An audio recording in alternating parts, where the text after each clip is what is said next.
Well, for the third straight week, we are over a 5,000 strength of field. Welcome, everybody. I am Gary Gotzo, and this is P1's Broadcasting.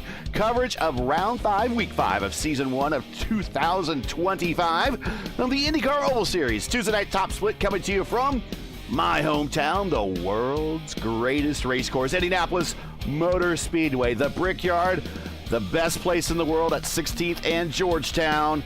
There are your conditions on the screen, and it's going to be a blistering one out there. 78 degrees ambient, 120 on the racetrack. It's going to be difficult out there as we see Matt Taylor smack the wall coming off of 4. But joining me in the booth is Justin Petschauer, JP, and we got Luis Gonzalez-Nunez, Elgin.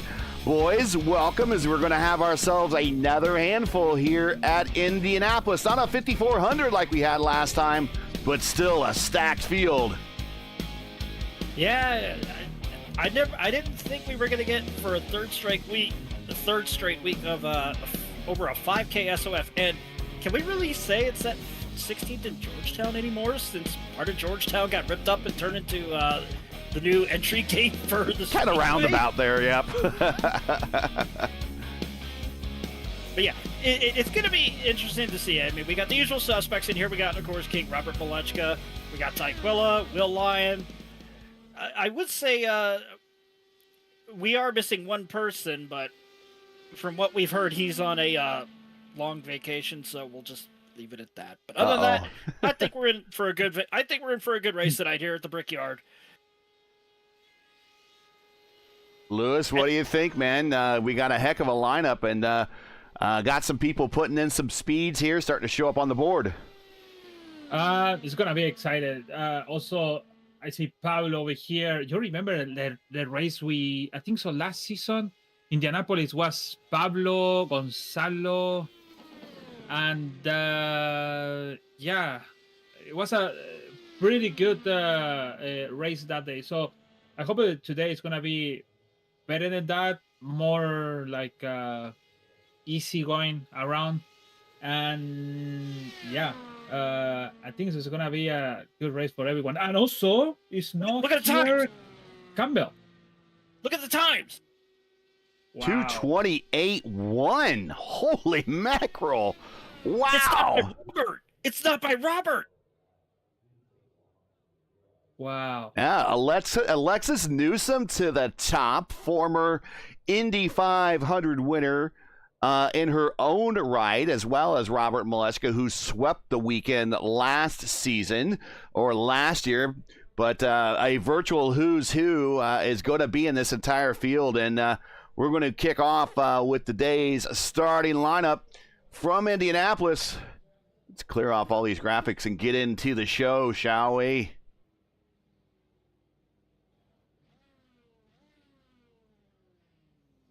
As we get some better shots, there we go.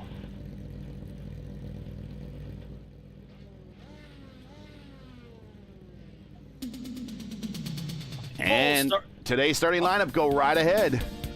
On the pole with a blazing speed of 228 miles an hour, Alexis Newsom on the pole in a shocker, I will say on that one. Outdoing Robert Malechka, who will be starting next to her. On row 2, it'll be Adriana Pinero and Will Lyon. Row 3, Pablo Diaz-Frances, as well as Frank Guillen, or Gwyn.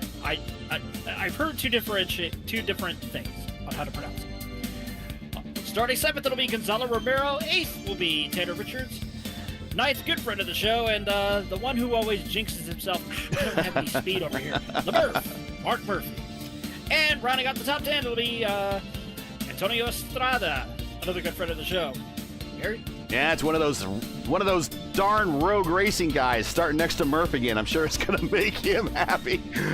Moving on to, speaking of the rogue racing guys, going back to row 6. We have 2 Collins in the lineup. This is Jacob Collins. This is the plain white rapper Collins from Rogue Racing. He's lining up against Blocker. Blocker not with a good performance for qualifying. He will be there at the end, though. If he can get to the front, he'll be lining up on the outside of row 6. In row 7 is Miguel and Montresor. Hopefully you're saying that right. In row 7, Quilla and Collins. In row 8, Zier and Durazo. The Cat back in row 9 with Lilac. In row 10, Will Height and Clinworth. Clindy and Will deciding to, deciding to go with the worst the first challenge here. They have a long haul ahead of them. And then back on row 11, it is Ward and Taylor. And row 12 will be Miss Excitement herself, Olivia Hayward. She is going to do the worst from first challenge all the way back in 23rd. 23 cars making the start here at Indianapolis for week 5 of the IndyCar Oval Series Championship. No, there's no Brian Campbell over here. He won in Fontana. Round, I think so, round 3? Round 2. So he's not here. So we don't have a Triple Crown champion. No Triple Crown this season. Also noted, you were talking about earlier in the pre-race there, we were talking about the track temperature. It's now 117, but I have a feeling it's going to go up and up, to quote the late, great Tom Carnegie, as the race progresses through.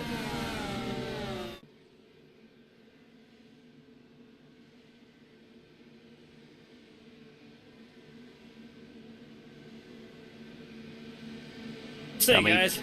Greatest race course in the world. Yeah, and we're coming to the green flag on the north end of the racetrack through turns 3 and 4. Just opposite the Indianapolis Coca-Cola bottler, just on the outside of turn 4 there. Coming down to the green flag, guys. Let's get into this. Indy cars at Indianapolis. What a better way to see our evening start off. Green flag. And we are racing at Indianapolis. We got a couple cars that are trying to make a run going into turn 1 here. We have lost the front wing. Race started without front wing. Well, that's almost unheard of nowadays, but it's still possible. So yeah, hopefully Will Wyatt can get that fixed, because you want all that front downforce here, especially at Indianapolis. It is battle in the back. Holy cow! This is about the only time really everyone has a chance. Oh, car on the wall. That is Ty Quilla. Oh, it's Ty Quilla. So Quilla lost the win. He tried to pass Guillermo, and yeah, in the front straight. So now I think he hit the wall a little bit hard. I thought it was. Oh. No. Pablo Diaz Francis got a little high coming off a 1. He's right now holding up Will Lyon getting a good beat on him. A top 3 have really kind of pulled away. Will Height going 3 wide, a little bit further on back. Now 2 wide, looking on the inside of Jason Collins. It's Jacob Collins, excuse me. I will correct myself on one thing. I initially did think that it was Will Lyon that lost the front wing until Luis here corrected me on that by saying it was Ty Quilla, so I apologize. That was a little bit of accidental misinformation on my part. And there is Ty. He has not stopped. He is going to go to try as long as he can, possibly maybe to get to that lap 20 mark, and that's when the window opens up to get to the end. There's 50 laps here today. So basically a stint, not quite 2 full stints to get to the end. You can do a 25 and a 25 if you want. But he's hoping either for a caution or to try to get to that 20 lap mark. Back up front, it is Alexis Newsom being followed by Adriano Pinero and Robert Malechka. 2 former Elite Racing League champions up front, former Indy 500 champion Alexis Newsom. Remember, she had that awesome strategy a few seasons ago where she managed to get rid of an entire pit stop and stop one less time than everyone else and got a very big victory on that broadcasted race. So Alexis, our leader, knows what she's doing around here. Pinero 2nd, Malechka 3rd, PDF 4th, Will Lyon is in 5th. That is your top 5. Romero, Gwynn, Murph, Blocker, and Richards, your top 10. Very early stages here at Indianapolis. Thanks for joining us. Make sure to like, share, and subscribe. Fastest lap that time by Frank Gwynn, purple lap 2:19.4. In lieu of any donations tonight, I want you to pay attention to the link at the top of the pinned in the comments and send your donations there. I will explain a little bit more later in the broadcast about what's going on there, but that's a friend of mine whose a family is in need, and I ask that if you have any donations, they need it more than we do right now. Send it their way, and I would consider it a big personal favor if you did.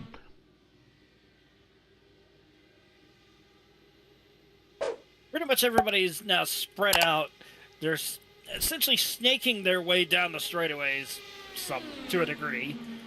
But with everybody spread out, you're probably going to get somewhat of a fuel mileage. Well, I spoke too soon as we got a couple of cars already mid-pack here that are going side by side. You got Will Height side by side with Lucas Montresor.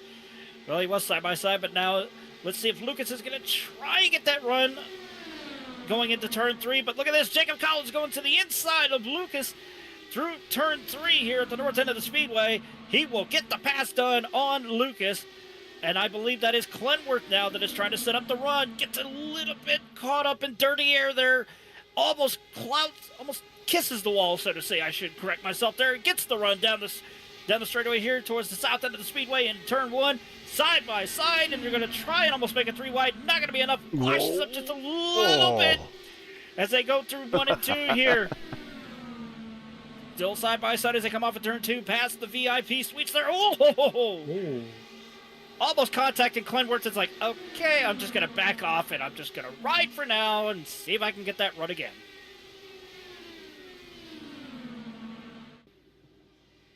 And the top 3 have pretty stabilized. Top 4 now have stabilized. And really, we've kind of strung out. Closest battle in the top here is this battle between 2 stalwarts of the series. We have Murph and Blocker. 2 guys that have fought each other a number of times. You saw what I saw there, Luis? Yeah, it's getting close. Yeah, no, it's getting close, and I hope it's not going to happen like it happened yesterday with Clendy. 3 times he had an incident, and I hope it's at least can finish the race today. Yeah, knock on wood on that one, as it was almost a close call there going in through the south end of the speedway, washing up just a tad bit. That dirty air, like I said, it is so prevalent here at Indianapolis. It's more prevalent here than it is anywhere else outside of the short tracks, though. But in terms of like the big tracks, your 1.5 miles, 2 mile, even 2.5 mile, dirty air in this car, especially with the low banking around here, 9 degrees, 12 minutes. Yes, I am that factual, I will say. You have to try and find a way to essentially fight the clean air, fight the dirty air to get that run off of the corner. Yeah, got to use those tools. You do have tools available to you in fixed setup races. The front roll bar, the rear roll bar. Ooh, Blocker up near the wall there on the exit, right next to where the safer barrier ends and the wall begins there, coming off of 4. That's just Blocker style right there. He loves living on the edge, even in the IndyCar on iRacing. That is the Eddie Cheever line.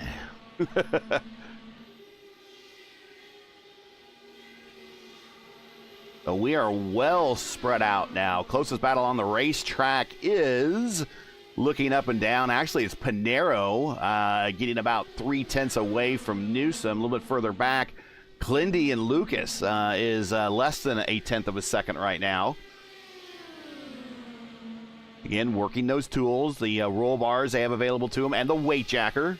Oh, Miss Excitement giving us excitement. Olivia Hayward off the turn 4 exit into the wall there a little bit. Clendy looking at a high side over Lucas. He's going to have a good run. Oh, Clendy in the wall. Didn't want that. But he still has a head full of steam. He's going to get to the inside here, down the backstretch. Backstretch separating 2 portions of the Brickyard Crossing golf course.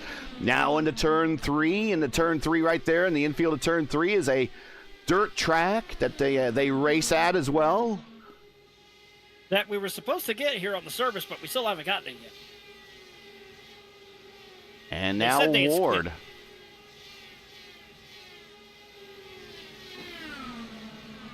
Ward, little push up there, causes Lucas kind of to roll out of it a little bit. Lucas concedes the position, move Ward up to 16th. Meanwhile, back up front, it continues to be Alexis Newsom, Pinero second, Malechka third, Pablo Diaz-Francis fourth, Will Lyon fifth. Back to much of the top 10 unchanged from the last time we reported it. Gonzalo Romero, Gwynn, Blocker, Murph, and Richard still your top 10. Antonio Estrada 11th, Miguel in 12th, Wilhite 13th, Colin 14th, Clindy 15th, your biggest gainer of the day. And there is Blocker showing that he is getting the pace wound up, a 2:20 purple lap. Chris Wilhite up 6 spots. He's your biggest gainer at the moment. There in the IAR entry, coming off of 2. So if you are a student at Speedway High School and you should happen to be on the junior varsity or varsity golf team, that is your home course you're looking at right there.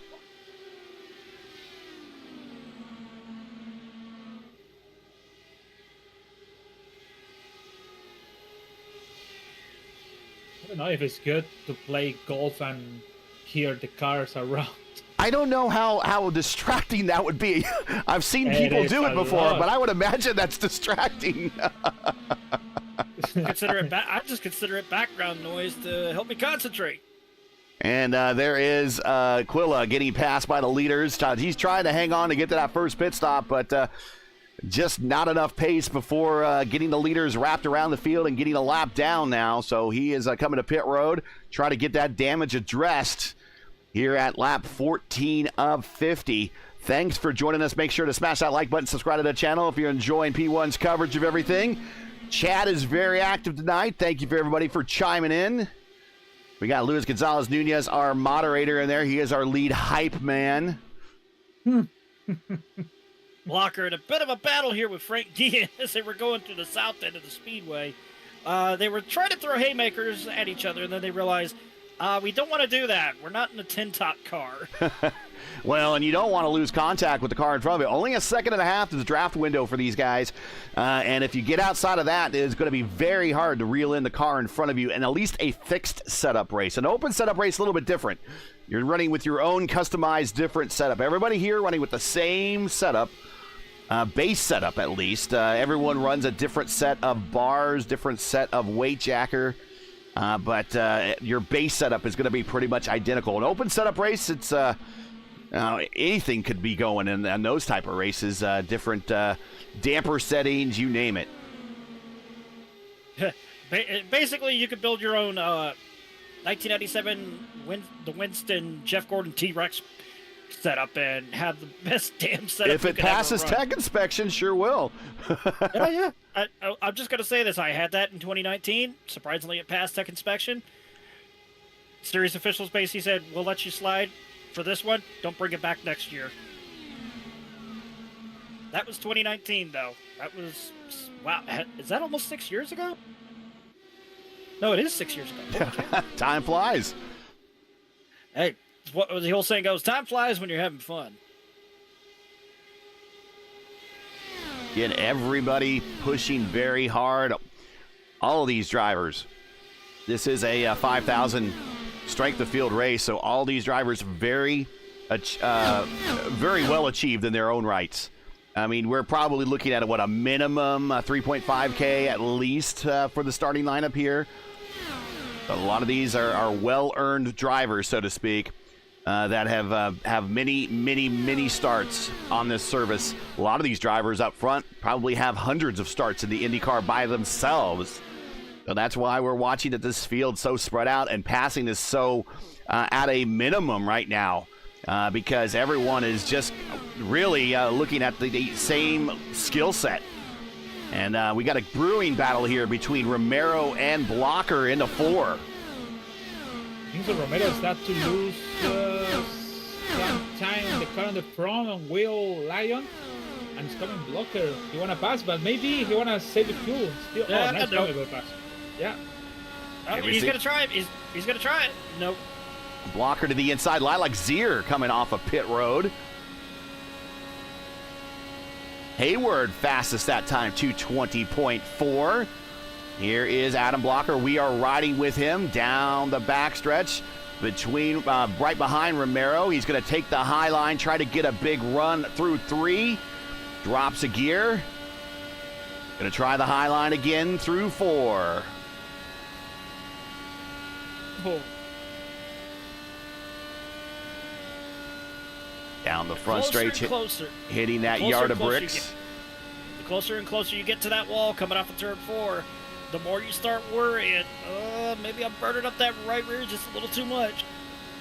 And, Romero getting down to the concrete on the rumble strips down in turn 2 there. We actually watched the back of his car jump out a little bit. Hasn't lost any momentum, though. Helped the car rotate through the corners. Got a good launch down the backstretch. Now in the 3. Back into the short chute on the north side of the racetrack. Down in the 4 here. Getting down underneath the white line, just about to where the rumble strips are. 2 cars coming to pit lane. Pablo. Oh! It is safe. It is safe, Pablo. And this is a team strategy. They are coming in right at, so they are done for the race after this. They're making their one and only stop. 3 sets of tires these cars get to change, so if they do have to stop late in the race, they can go to another set of tires. But they are hitting their marks, sliding in, going to top off, going to go to short fill this thing because they only have they're not even quite, they're 2/3 through a stint, really. And Romero is going to come even with his teammate on the exit. They need to get in the line, and they need to get real organized right here because the field is going to be storming down the front stretch, catching these guys really quickly. And Clutterworth also said he's going into pit road, but I am just... I queued up the replay machine, and I went back and looked at PDF, and the way he got into pit road, he was starting to track a little bit sideways in a very peculiar position, and how he did not get a speeding penalty... I'm blown away in a good way. That's incredible. He was 9 miles per hour over, and yeah, iRacing video the past. He was within the threshold of the 10-mile-an-hour difference. And Clindy did come in on lap 20, I believe, as well. So Clindy. Or at least came in at 19, possibly coming to 20. He is 2 laps into his stint. Romero and Francis 1 lap into their stint. So they are good to go to the end. Zier might actually be good to go to the end, too. She might have to save a little bit. We'll see. Again, we don't know if she possibly had some damage and had to come in early and it was close to the window. Maybe hoping for some caution time in there. But with the way that this field is really spread out, getting that caution is going to be difficult. It's going to take 2 cars to really get into one another to bring that caution out, or possibly have a car that has trouble coming up to speed off of pit road, similar along the lines we saw Ray Hall in the 2021 Indy 500. So we still have a long ways to go. We are at the halfway point, 50 laps for today's race, 125 miles. Week 5 here in the IndyCar Oval Series. Leader Alexis Newsom, who finished on the podium last week, our leader today here in Indianapolis.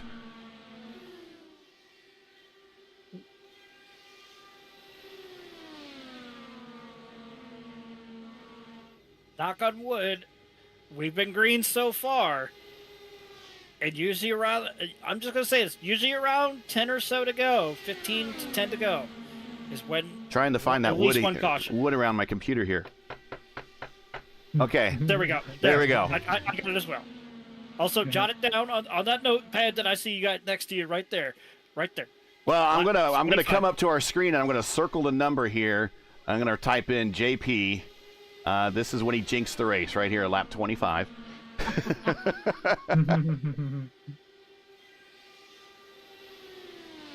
But yeah, usually Usually you get these. Some would say, "Oh, these races are so boring."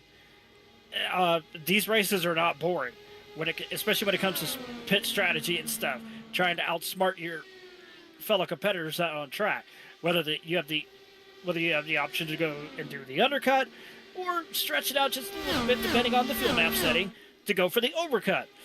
Majority of the time, and all 3 of us can agree here, the one thing we've usually seen, the undercut is actually done a little bit better than the overcut.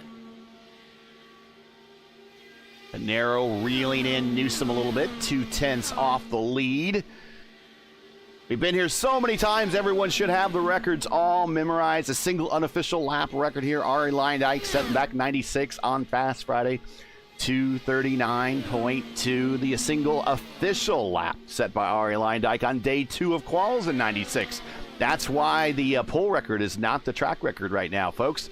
2:37.4, the 4-lap official track record at 2:36.9. The pole record is held by Scott McLaughlin. It's at the 2:34.2. Again, if you're wondering why is it the pole record, not the track record, old qualification rules back here in the old USAC days at Indianapolis. The race record is Eddie Cheever, 2:36.1, and the race record set not too long ago by Elio Castroneves in 2021 when he won that race number 4 of his, 190.6. Yeah, what was it they said? The Flying Dutchman's car was like 5 pounds underweight. Yeah, it got disallowed on pole day, so his run was not allowed, disqualified, removed from the field. So he had to come in the, I believe it was the backup car the next day. Yes. Because back then it was the car that qualified, not the driver. So each car had 3 attempts. And if it got withdrawn, well, it was done. If it made the field and got withdrawn, it was done. So he went to his backup car coming off a pit road. I think that might be, sure who that is. That's Tanner Richards. Tanner Richards, there it is. Came back the next day and set 1- and 4-lap qualifying records. And actually each lap was faster than the previous lap, which you don't see very often in IndyCar history at Indianapolis. And that was the last time you got to hear Tom Carney give the old, it's a new track record. And one of these days we will hear it again. We will hear it again. I will say this. I will say this. It's a big, Alexis, sorry. Oh, I will say this, though. I think that was Ari Leindijk's proverbial middle finger to USAC was the 1- and 4-lap track record.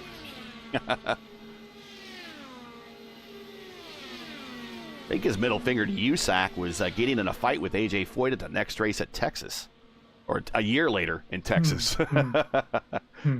And you also can't forget 1995, the 95 Indy 500 when he gave I forgot who it was. I think it was Scott Sharp in 95. I'd have to go back and watch when he was making a pass by going into turn 1. And all you see is just him lift his arm up out of the cockpit with the middle finger in the air, and a piece of the his cushion, his cushion came out, right out, and it caused the yellow. Pinero, your leader right now, as we are currently in the middle of pit stops here at Indianapolis, lap 31 of 50. Malechka second, Will Lyon third. Blocker now up to 4th. Gwynn 5th. Murph in 6th, Estrada 7th, Miguel in 8th, Wilhite 9th now, Jacob Collington 10th. Hold that thought real quick. You were talking about Murph. He's actually going in.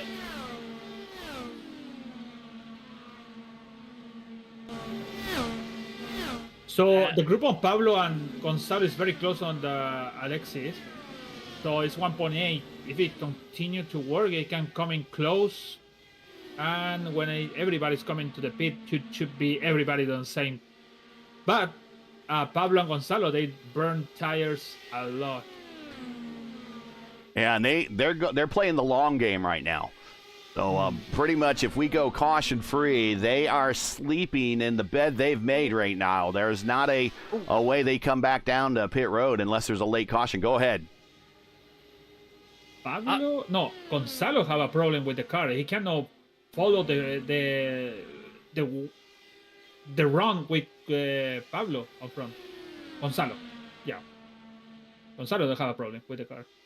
Maybe he smacked the wall, got it a little bit out of joint. Let's take a look inside his car, see how it tracks. Well, it seems to be tracking pretty good.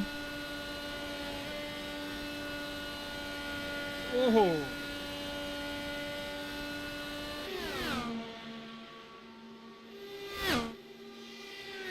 Wendy having to take evasive maneuver. He make the turn too sharp, and it should be going to the wall. Now it's going close to Pablo and make the corner. So it's taking at least 2 laps to regroup again, to try to go in close, but he lost a lot of time with Alexis. Malechka on extremely used tires goes purple. That's not a good sign for anybody else in this field when the king goes purple on extremely used tires. But he's got definitely the toe of fast cars back there. He's got Estrada, he's got Richards. And if he goes purple on his in-lap, after his in-lap, we'll see. He's right there. He goes purple right before his in-lap. And he's in pit now.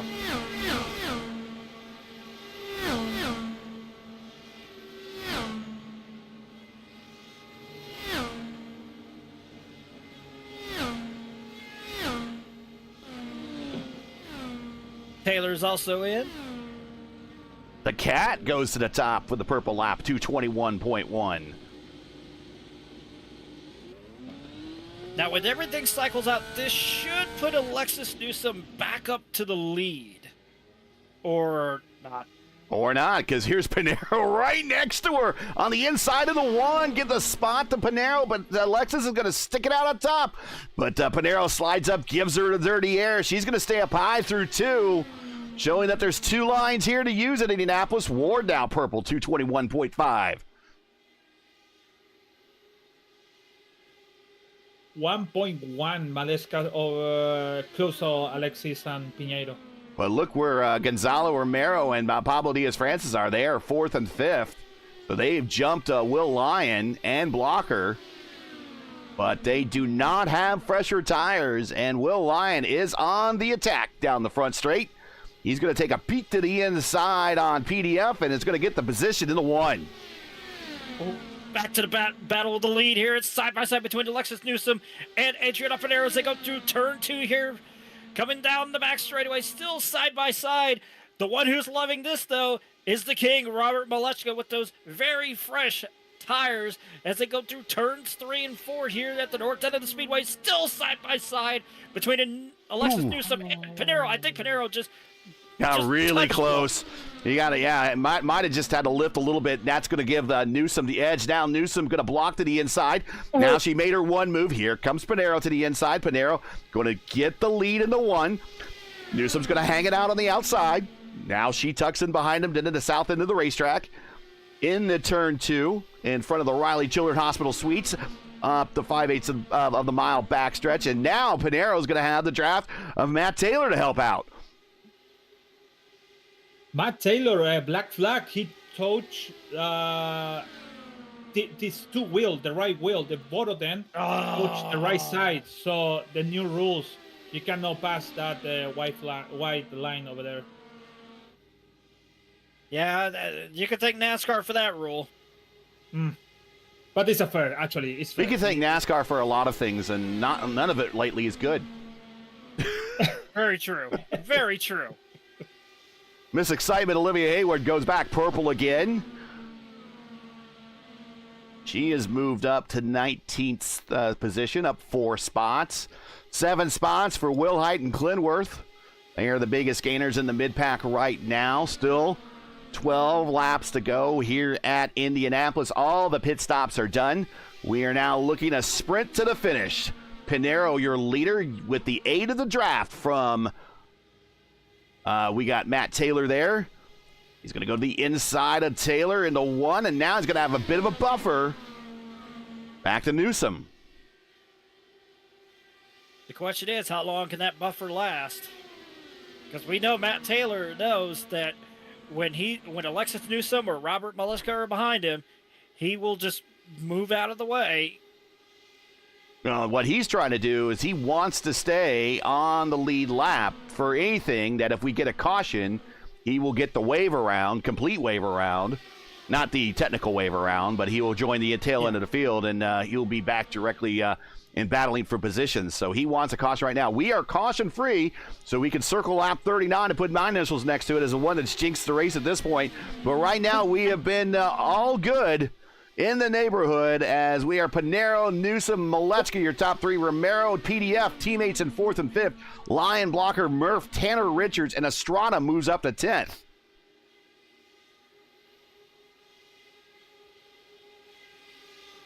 Here comes Will Lyon to the inside of PDF. Go ahead, Luis. No, the same when he said Gary. So it's coming Will on Pablo. And Pablo is struggle with the car. You see, it's going slice. I checked the car and it's going slice, and it's pretty hard. It's coming. Oh, here we go. 3 wide in the 1. 3 wide in the 1, and Blocker surprises everybody. Just sends it on in there. Gets the spot on Will Lyon. Will had to roll out of it a little bit. He was in a position he didn't want to be in. So now he's going to have to rejoin and regroup. But the winner out of all that is Blocker and Pablo Diaz-Francis. Pablo Diaz-Francis loses nothing. Blocker gets a spot. Yeah, but Blocker's going to... Oh, look at PDF. He fades. And there it is. We got contact. Contact. 2 cars. We're going to get a caution here. There it is. And you saw it coming. You saw it coming in the 3. PDF faded up.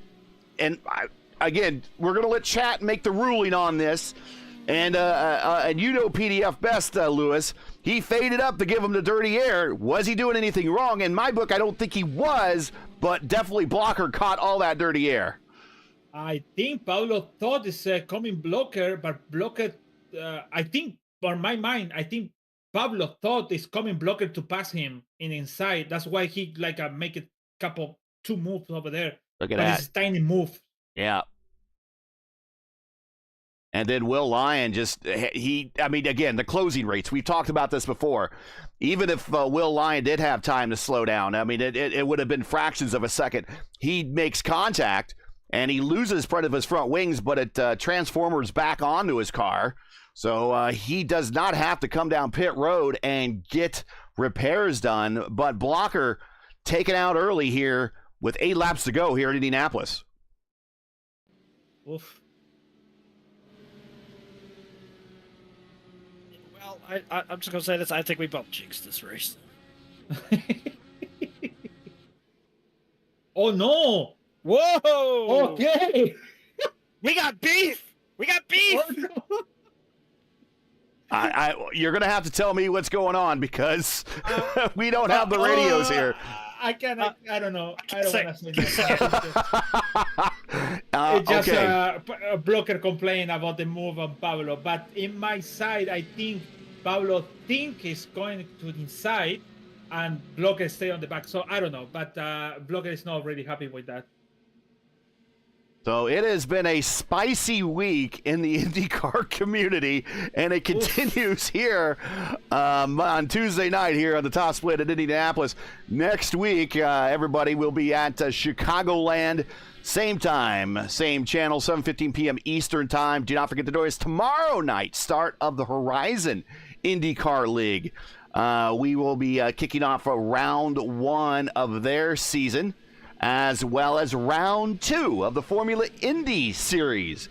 They have a doubleheader every broadcast we have with them. It will be their Porsche Super Series, and then the main event is the Indy cars, and they will be racing at Mount Panorama. So an odd combination there, but check it out. That's tomorrow here on P1. And we'll get you times for those. It's a 7:30 start for the Bathurst Formula Indy Series race. And 8 p.m., Mark Murphy and Clindy, 2 guys in the lineup tonight. Murph currently in 7th spot. Clindy in 13th spot. They will... Actually, no, that's going to be Murph and Ryan Eric King from Jalopnik.com. They will be bringing the action. That will be the Horizon IndyCar Series Season 1, Round 1 at Fontana. I have to say this. Pablo make new friends around. Sorry.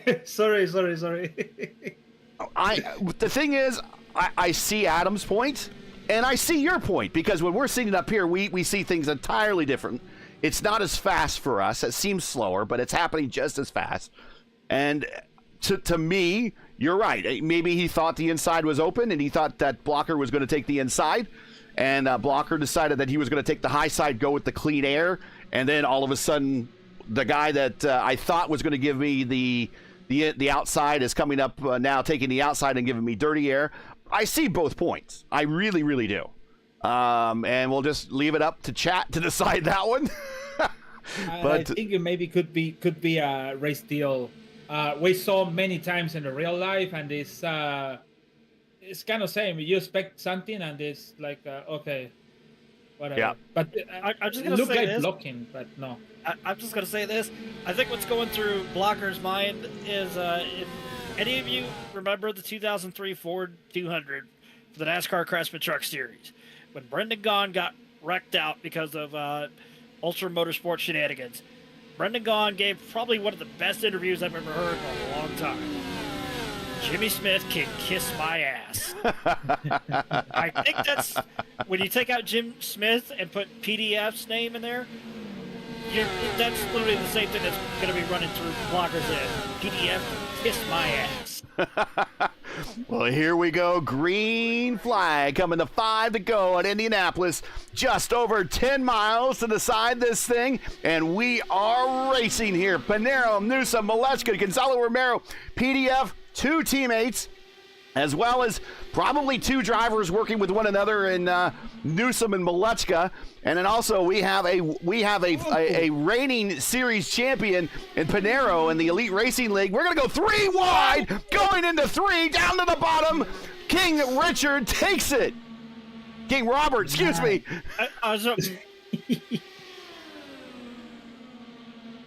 I know he hasn't been drinking tonight, folks. And here we come down the front straight now. Alexis has no one to help her. But right now we have Pinero in the draft of Robert. Robert's going to pull Pinero along. Pinero's not going to be able to get the spot there. Still maintaining third on the high side. Here comes Newsom, going to get a run down the backstretch. We're going to snake down with a bit of a Pruitt fade to the inside. Here comes Newsom to the inside. Here comes Pinero. I will say this, though. That move that Malechka did a lap ago, that was almost reminiscent of Hunter Ray in 2014 against that Leo Castroneves. Yeah, a little bit of Hunter Ray, a little bit of Pato when he wrecked out racing Marcus Ericsson there. And to the inside again, Malechka to the inside of Alexis gets the position. Marcus Ericsson? I thought it was Newgarden. I think it was Ericsson. He said the last time he races Ericsson like that. It might have been both Ericsson and Newgarden. It was 2 years in a row though when that happened. But yeah. It was It was a race that Newgarden got his first Indy 500 win, but it was in that race when he was racing Marcus Ericsson. But anyways, let's enough of history. Newsom, Malechka, Pinero. We're coming to 2 to go here at Indianapolis. And right now, it's still a 3-car battle for the lead here, just swapping positions. Here comes Pinero to the inside. He's going to try to get the position on Newsom. No, it's going to slide up. Needs to regroup. He got caught up in the dirty air ahead of him from Robert Malechka, but now they start snaking down the back straightaway here. Very, very reminiscent of what you see in real life here. But at times, it does work. Other times, it does not. And we've seen it in both real life and here on iRacing. Yeah, you could do it and scrub off too much speed.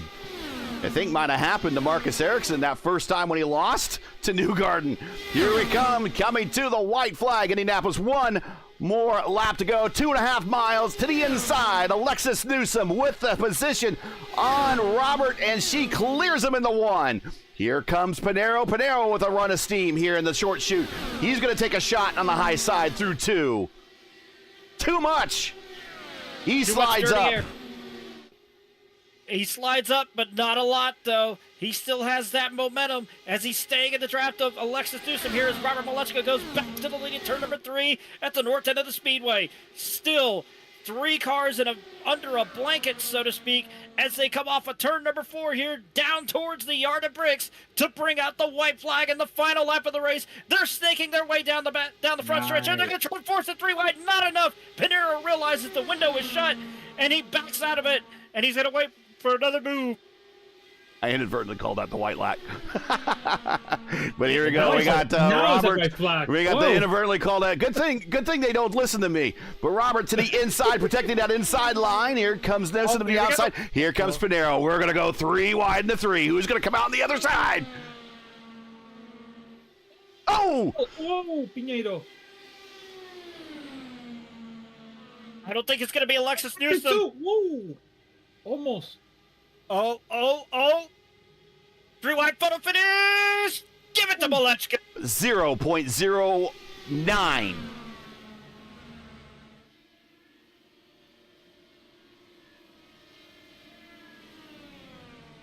Wow.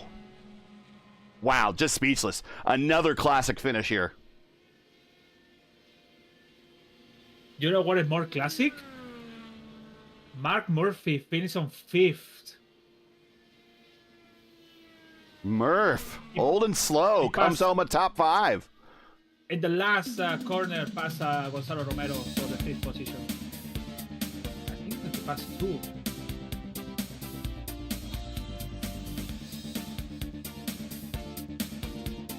Thanks on Murphy. There you see Robert Malechka in a very familiar position here in Indianapolis. P1. 0.009 of a second was your margin of victory. Pinero, he's been in a similar position on the losing end, often all too many times for Pinero. He finishes third to Newsom by 0.042. We've seen Robert lose it very close, just as close as that. We've seen Robert lose here by 0.004 before in the Elite Racing League and their Indy 500 last year. So Malechka gets the win. Newsom second, Pinero third, PDF fourth. Mark Murphy, old and slow, in fifth. Gonzalo Romero, Gonzo sixth there. Will Height seventh. Tanner Richards, just again another consistent top 10 for Tanner. P8. Great run by Antonio. The boss is there in 9th. Frank Gwynn 10th.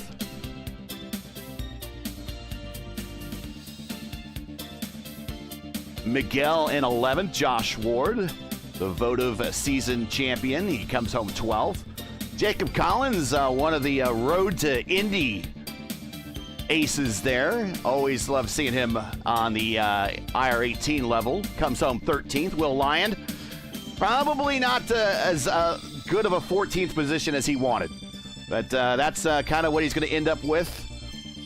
Lucas making his first start here in the top split. Welcome, 15th. Jason Collins, 16th. Miss Excitement, Olivia Hayward.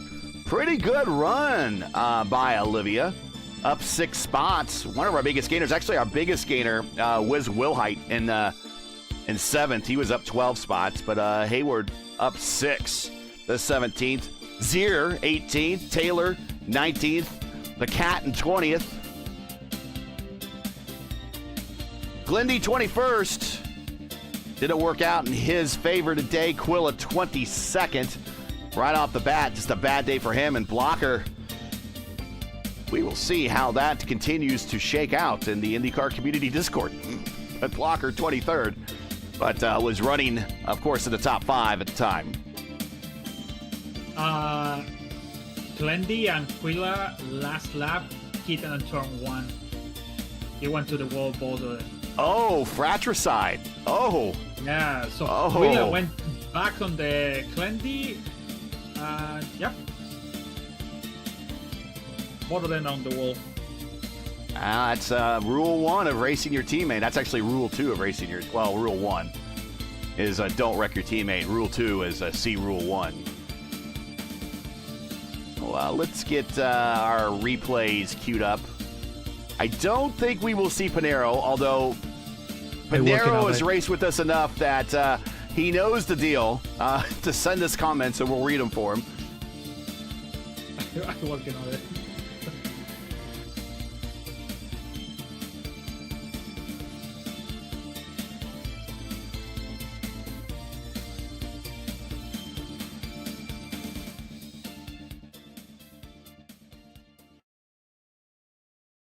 All right. And before we do, again, I just want to thank everybody for watching.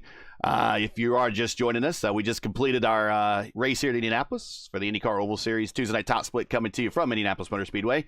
Robert Malechka getting the win. If you enjoyed tonight's coverage, make sure to smash that like button, subscribe to the channel so you don't miss out on the next race. Hold your donations for us and send them to the pinned GoFundMe at the top. That is a friend of mine. That's a family in need. I will talk about him momentarily, but we will get to the interview rooms first and talk to our podium. Again, we probably won't have Pinero, but if he sends us something in, we will read it. I will bring up Alexa Newsom and talk to her next.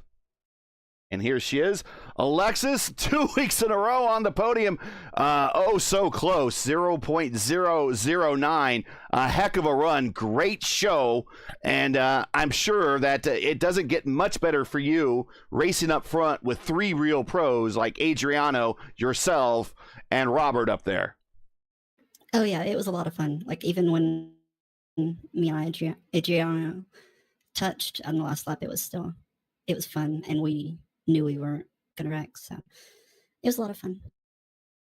Well, talk about your race. I mean, you were kind of cruising up front, had a pole position, started up front. Good start to this race. It didn't really start to develop until after the pit stops.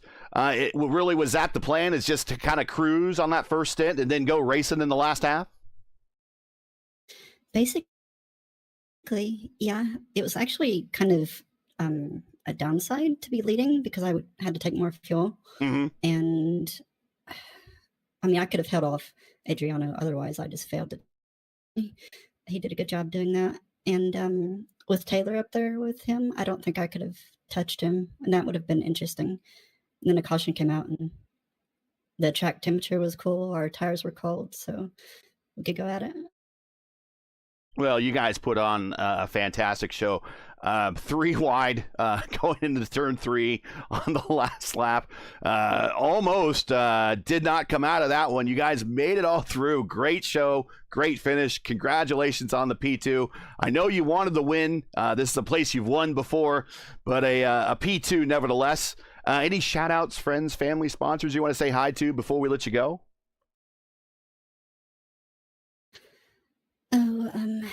Thanks to everyone at I5T as usual. Thanks to Rob for working with me this race. That was fun.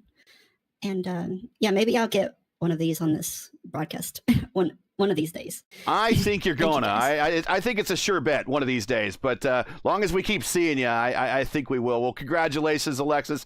Good to have you here as always. And we will catch you at the next one. But we wish you all the best. Yep, you too. Thank you, guys.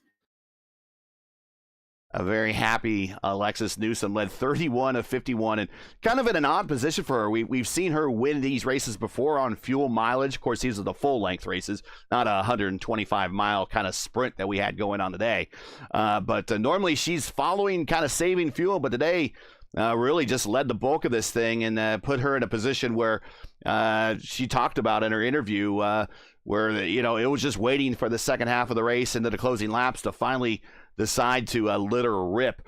But let's bring up Robert Malechka. And once again, in a very familiar place for Robert here. P1 at Indianapolis. Just a fantastic move of yours. A very, we talked about, we weren't sure which Indy 500 to equate the move to when you made that dive into 3. Was it Hunter Ray against Castro Neves in 2014? Was it Pato against Ericsson just a couple years ago? But still, the aggressive move definitely rang some familiar memories from the ghosts of Indy 500 past. Made it into a very exciting race and an exciting finish. Winner by 0.009. You've won these races by that. You've lost them by that. You got the win today. Congratulations. It's all yours, man. Talk about it. Yeah, I guess a bit of a straightforward race for me. You know, knew going in based on racing yesterday and watching races yesterday that first half of the race it's pretty hard to pass. So kind of just let Adriano by there at the beginning so I could ride around and just save as much fuel as I could. And then went as long as anyone in the field, had the freshest tires at the end. And it would have been interesting if that went green all the way, because I know Matt Taylor was there in the mix as a lap car, but I might have been able to get there, maybe not. I'm not sure if I had the time, but definitely had the speed to get there. But got that yellow, and knew once that came out, knew it was going to be most likely 3 wide every corner. So made the move to kind of fake high and then go low. I'd say more of a Hunter esque. I didn't crash like Pato, so. But yeah, then once I got the lead there, just kind of controlled it, making sure that whoever was in P3 just couldn't get the run to force us 3 wide and cause us to scrub a ton of speed. So, yeah, in the end, it worked out. Played my cards right and got the win. What made the first half of the race difficult to pass? Conditions, the setup. Is this something that we're going to have to look forward to when we get to the fixed Indy 500s later in the year? Is it just going to be just last as long as you can and just hope you have the freshest tires at the end? I mean, that's not going to be for a very exciting race, but despite the circumstances, I guess because of the conditions and the length of today, is that just kind of the hand that we were dealt with? Yeah, I mean, I think it probably starts with the ambient's quite hot, and these cars don't seem to like a high ambient, especially in these higher speed tracks. So I think we're at like 78 degrees Fahrenheit, and it's not bad per se, but it is quite realistic. But I mean, of course, the setup could definitely use some improving, but it's the cards we were dealt, and I guess we'll see if we get this update in the coming season, and if we do, then obviously everything will change. But if we don't, hopefully we do get a little bit better of a setup and maybe just a bit better conditions for racing. But yeah. Well, fingers crossed for the for those updates as always. I always like to joke that I know that iRacing will deliver the IndyCar updates because of the updated license agreement. Always like to joke we're in a NASCAR world and we're living in it. Who knows sometimes, but fingers crossed we will get there, and I'm sure things will be better when we get to May. But shout outs, any friends, family, sponsors you want to say hi to before we let you go? Yeah, I guess thanks to everyone showing up. Another 5K SOF, which is good to see. 3 in a row. 3 in a row. Yeah, good working with Alexis and Adam there in the call, and I guess thanks to who's in there right now. I think Phil, Hamilton, and Jacob and Jeff are all hanging out, kind of being cheerleaders for us and making us do kind of crazy things. So yeah, it was a entertaining race in the old Discord call, and hopefully we put on a good show there at the end. Well, congratulations. Familiar spot, Robert Malechka, P1 here at Indianapolis. We will catch you next week at Chicagoland. Yep, thanks, guys. Take care. Yeah. Final thoughts, gentlemen, starting with you, JP. Indianapolis, at the end of the day, more things change, more things stay the same. It's Robert Malechka at the wind.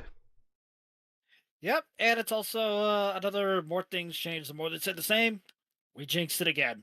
But we had our different lap time, our different lap call outs. So it was going to happen.